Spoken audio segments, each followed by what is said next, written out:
Welcome to Mayank talks. तो मैं कल के मैच के बारे में बात करने वाला हूँ। इंटरनेशनल कप जो इंडिया वर्सेस मॉरिशस के बीच में खेला गया था और इंडिया ने लगभग ठीक ठाक परफॉर्मेंस किया और पहला ही मैच था मैनोलो के अंदर में इंडिया का, तो ज़्यादा मैं क्रिटिसाइज करना नहीं चाहूँगा, लेकिन मुझे लगता है कि और भी ज़्यादा अटैकिंग खेलना चाहिए था क्योंकि मॉरिशस का रैंकिंग कम है इंडिया से अगर मैं कंपेयर करूँ।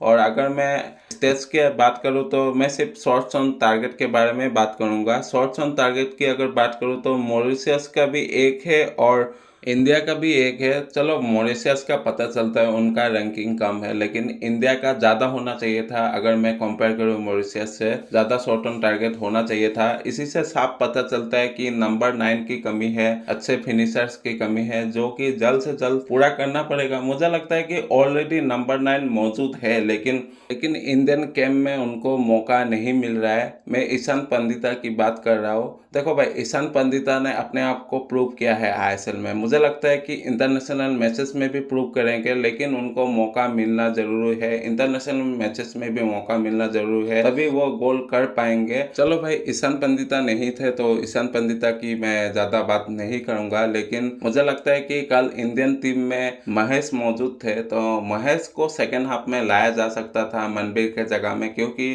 अगर मैं कंपेयर करूँ महेश से मनबीर को तो इंटरनेशनल मैचेस में महेश ज़्यादा इफेक्टिव है गोल स्कोरिंग के मामले में अगर मैं मनबीर से अगर कंपेयर करूँ तो। इसीलिए मुझे लगता है कि सेकेंड हाफ में महेश को लाया जा सकता था और मैंने इसीलिए भी प्रीव्यू वीडियो नहीं बनाया था, क्योंकि मुझे बिल्कुल भी आइडिया नहीं था कि मैनोलो मार्कस क्या स्क्वाड खिला सकते हैं। इसलिए मैंने आप सबके साथ शेयर भी नहीं किया कि ये स्क्वाड होगा या फिर ऐसा स्ट्रेटेजी हो सकता है, और मैनोलो का क्या फॉर्मेशन हो सकता है वो भी नहीं पता था। और मैनोलो ने 4-3-3 फॉर्मेशन खिलाया जो कि अनएक्सपेक्टेड था, लेकिन हाँ अटैकिंग फॉर्मेशन है, लेकिन कल मुझे अटैक ज़्यादा मुझे दिखा नहीं। हाँ मौका बना रही थी, लेकिन उस तरीके से मौका नहीं बना रही थी। अगर मॉरिशस के जगह में अगर दूसरी टीम होती तो भाई बहुत ही ज़्यादा गोल हो सकता था। तो इंडिया बच गए कल, और इंडिया को भी अपने मौक़ों को कन्वर्ट करना पड़ेगा, क्योंकि कल इंडिया ने भी बहुत ही ज़्यादा मौका बनाया था, लेकिन कहीं ना कहीं मुझे लगता है कि अच्छा शॉट्स निकल नहीं पा रहे थे। और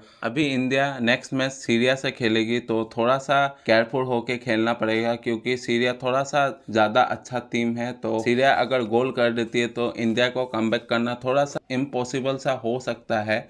तो सीरिया के साथ थोड़ा सा केयरफुल होके खेलना पड़ेगा और मुझे लगता है कि अपने चांसेस को कन्वर्ट करने का ट्राई करना पड़ेगा। आज के लिए इतने। इसी तरह के एनालिटिक्स, प्रेडिक्शन और अपडेट के लिए मयंक टॉक्स के साथ बने रहे। अगर अच्छा लगता है लाइक कीजिए, सब्सक्राइब कीजिए, बेल आइकन को दबाइए। मिलता हूँ किसी नए वीडियो में किसी नए टॉपिक के साथ।